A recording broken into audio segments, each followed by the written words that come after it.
what's going on? It's Ayden Jacobs here, and I have a new guitar. This is an Epiphone 1966 Century, and no, it's not from 1966, it is a reissue. But this thing just absolutely kills. So some of the specs on it, it's a maple body, mahogany neck, rosewood fingerboard, and a rosewood bridge. It's a one-piece wooden bridge that is adjustable. It's got the trapeze tailpiece and one P90. It's just, I think it's the Epiphone, well, I got it right here, the Epiphone P90 Pro. And yeah, this thing just kills. It's got one volume, one tone, and that's it. And it's a fully hollow body, actually. There's no center block. The neck doesn't go through. It's just completely hollow. And it's also got a wound G string. So even though it's an electric guitar, you kind of have to play it like an acoustic, which I find really cool and really intriguing. But yeah, so I'm just going to go through some tones on this thing. I'm playing through that Marshall DSL 100, and let's just start with some clean tones.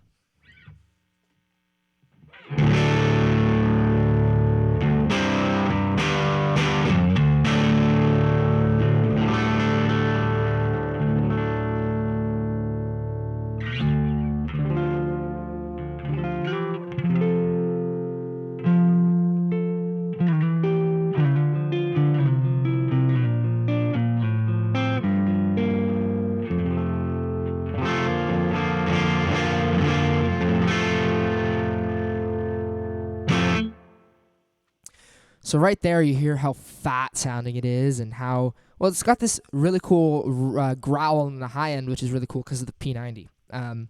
So it's this really nice fat tone, really smooth sounding, and it's just, I think it's bluesy as all hell.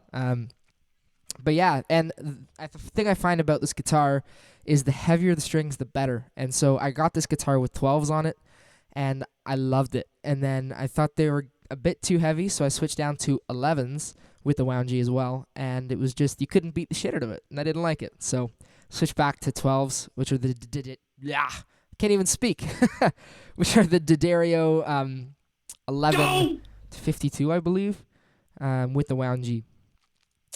And yeah, and the other thing that I really like about this guitar is you can also play it out loud without being plugged in, and it's a really nice acoustic sound as well. So I'm going to hit this distortion pedal, and we're just going to hear some crunch tones. So once again, here's the clean sound. Then here's the crunch.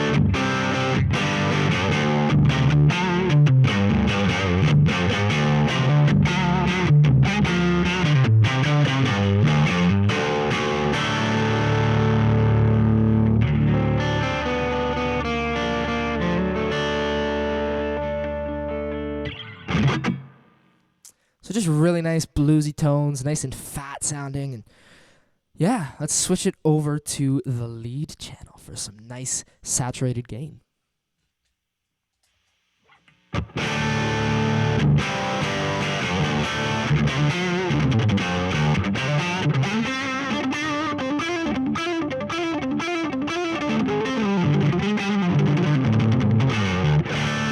I don't know why I try and shred on this thing. It just doesn't work.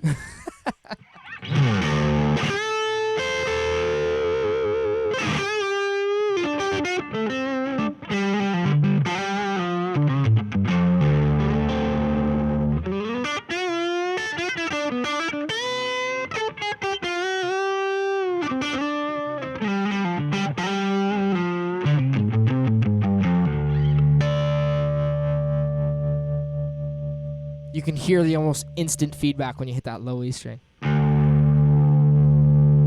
Just feeds back right away because it is a full hollow body.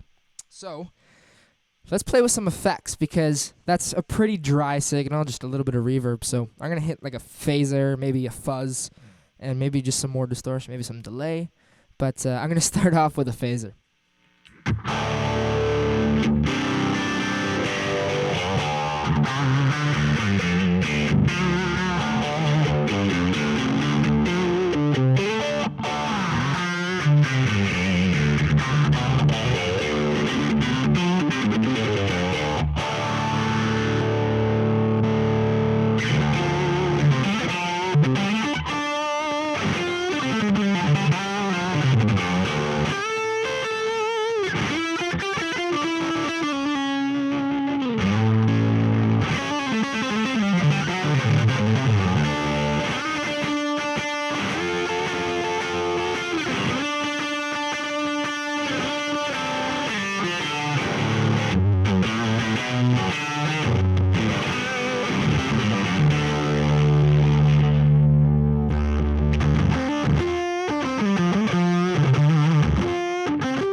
So yeah, just killer tones like all the time. Like there's no bad tones out of this thing. But just a bit of history on this guitar as I go through the video. A long time ago, Epiphone was its own company. It wasn't owned by Gibson. And so back then, they used to make guitars like this, and they weren't based off of guitars that Gibson has made. And, you know, since Gibson owns it now, that's why they make Les Pauls, the SG, the Epiphone SGs, and the Epiphone Les Pauls, and all that stuff. So a very new artist named James Bay, if you haven't checked him out, go check him out, plays this guitar a lot, and I guess that's where the inspiration for Epiphone or Gibson came from, and they wanted to bring back some of the older guitars, so now they have like the Casino out, the Century, and I mean, they're just killer guitars, and you know, so many people bash Epiphone because they're like the cheap version of Gibson. They're not, though. Like, these guitars are just killer. Like, it just sounds amazing. And yeah, that's my spiel. There's not really much else to say about this guitar because it's so simple. But yeah, I'll see you guys next time. My name is Ayden Jacobs.